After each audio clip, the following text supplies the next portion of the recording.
Hey guys, welcome back with me again in this channel.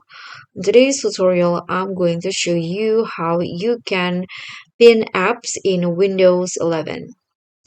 So if you want to personalize your start menu and access your favorite apps instantly, in this quick and easy tutorial, I'll show you how you can pin apps in Windows 11 to your start menu.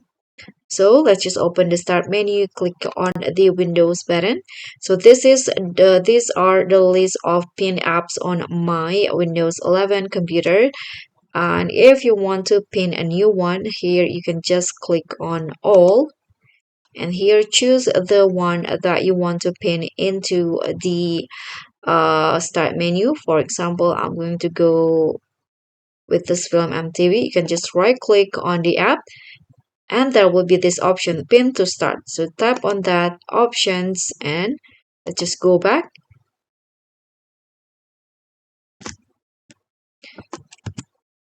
and in here you'll see under the pin.